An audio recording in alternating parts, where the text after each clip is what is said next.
आपके मन में क्या विचार आता है जब आप क्रिस्टलाइज्ड, दानेदार या सेमी सॉलिड हनी देखते हैं? हो सकता है कि आप भी उसे नकली या मिलावटी शहद समझें। इसका कारण प्रचलित धारणा है कि असली शहद नहीं जमता, जबकि वास्तविकता इससे परे है। वास्तविकता ये है कि शहद का दानेदार होना एक प्राकृतिक गुण है। प्राकृतिक शहद छत्तों से निकलने के बाद कुछ दिन या महीनों बाद दानेदार हो जाता है। दानेदार या क्रिस्टलाइज्ड होने की गति उन फूलों पर निर्भर होती है जिससे मधुमक्खी नेक्टर लेती है। उदाहरण के लिए, अगर मधुमक्खी ज्यादा नेक्टर सरसों के फूल से लेती है तो वो शहद जल्दी क्रिस्टलाइज्ड हो जाता है, जबकि अकेशिया या जामुन का शहद जमने के लिए महीनों या सालों हो जाते हैं। दरअसल शहद दानेदार होकर अपने आप को सुरक्षित कर लेता है, इसलिए शहद कभी भी खराब नहीं होता। इजिप्शियन पिरामिड में पाया गया शहद 3000 साल बाद भी खाने लायक था। हाँ, वो शहद क्रिस्टलाइज्ड रूप में ही मौजूद था। अफसोस की बात तो यह है कि हमारे पढ़े लिखे समाज में भी एक गलत धारणा प्रचलित है। वो भी क्रिस्टलाइज्ड शहद को नकली या मिलावटी समझते हैं, जबकि शहद के हर लेबल पर इसके बारे में लिखा होता है। इस गलत धारणा के कारण बाजार में कुदरती शहद मिलना कठिन हो गया है। जो लोग प्राकृतिक शहद बेचते हैं वो परेशान हैं, जबकि जो लोग सिंथेटिक या डीनेचर्ड शहद बेचते हैं वो खुश हैं। अक्सर कमर्शियल ब्रांड्स प्राकृतिक शहद बेचना पसंद नहीं करते। शहद को क्रिस्टलाइजेशन से बचाने के लिए शहद को गर्म किया जाता है, अल्ट्रा फिल्ट्रेशन किया जाता है और उसमें रसायनों का उपयोग भी किया जाता है, या सीधे नकली शहद जैसे कॉर्न सिरप या राई सिरप का उपयोग करते हैं, जो कभी भी क्रिस्टलाइज नहीं होता। हाल ही के डेटा के अनुसार भारत से 90% सरसों का शहद निर्यात होता है। मधुमक्खी पालक जो इस अत्यधिक लाभकारी शहद को निकालते हैं, उसे उपभोक्ताओं तक नहीं बेच सकते। उसका कारण यही गलत धारणा है। इसलिए उनके पास एक ही विकल्प है कि वो शहद को एक्सपोर्टर को बेच दें, वो भी सस्ते दामों पर। जबकि विकसित देश जैसे अमेरिका और यूरोप में ये गलत धारणा नहीं है। वहाँ क्रिस्टलाइज शहद को सेट हनी के नाम से बेचा जाता है, वो भी अच्छे दामों पर। अब क्रिस्टलाइजेशन के पीछे का विज्ञान देखते हैं।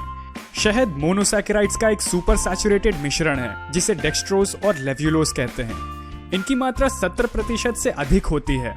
जब शहद मोम से बने हुए स्वच्छ छत्तों में होता है तो वो तरल पदार्थ होता है, क्योंकि मधुमक्खी छत्ते का तापमान लगभग 35 डिग्री बनाए रखती हैं। जब शहद को छत्ते से बाहर निकाला जाता है तो डेक्सट्रोज, जो कम सॉल्युबल होता है, मिश्रण से क्रिस्टल के रूप में अलग होना शुरू हो जाता है, जो सफेद या हल्के रंग का होता है। ये क्रिस्टलाइजेशन या दानेदार होने की गति 4 फैक्टर पर निर्भर होती है, जिसमें सबसे प्रथम है फूलों का प्रकार, क्योंकि हर फूल के नेक्टर में डेक्सट्रोज और लेव्युलोज की मात्रा अलग अलग होती है। अगर डेक्सट्रोज की मात्रा अधिक हो तो शहद जल्दी दानेदार या क्रिस्टलाइज हो जाएगा, और अगर डेक्सट्रोज की मात्रा कम हो तो वो शहद देर से दानेदार होगा। दूसरा महत्वपूर्ण फैक्टर शहद में पाए जाने वाले इम्प्योरिटीज हैं, जैसे डस्ट, पॉलन और वैक्स पार्टिकल्स, जो न्यूक्लियाई ऑफ क्रिस्टलाइजेशन बन जाते हैं और शहद को जल्दी जमाने में मदद करते हैं। टेम्परेचर भी एक महत्वपूर्ण फैक्टर है।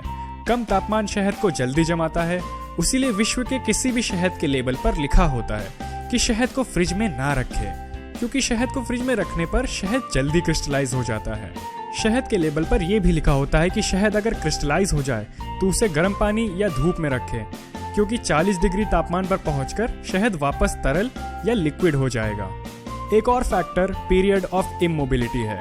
अगर आप शहद रोजाना उपयोग करते हैं तो वो शहद जल्दी नहीं जमेगा, क्योंकि रोजाना बॉटल हिलने से क्रिस्टल सेटल नहीं होंगे। लेकिन अगर शहद को अधिक समय के लिए रख दिया जाए तब शहद जल्दी जम सकता है। क्रिस्टल बनने की गति से शहद का टेक्सचर तय होता है। अगर क्रिस्टल बनने की गति अधिक हो तो कई छोटे छोटे क्रिस्टल्स बनेंगे और क्रिस्टलाइज शहद स्मूथ टेक्सचर का होगा। अगर क्रिस्टल बनने की गति धीरे हुई तब क्रिस्टल बड़े होंगे और शहद का टेक्सचर ग्रेनी होगा। लेकिन अच्छी बात यह है कि किसी भी क्रिस्टलाइज शहद को आसानी से लिक्विड बनाया जा सकता है, उसे गर्म पानी या धूप में रखकर। लेकिन ध्यान रखें कि शहद को 45 डिग्री से अधिक गर्म ना करें, वरना शहद की गुणवत्ता जाती रहेगी। तो अगले समय जब भी आप क्रिस्टलाइज शहद देखें तो उसे नकली या मिलावटी ना समझें, बल्कि लोगों को सच्चाई से अवगत कराएं। हमारा मानना है कि लोगों तक तभी प्राकृतिक शहद पहुंच पाएगा जब वो इस गलत धारणा से बाहर आएंगे।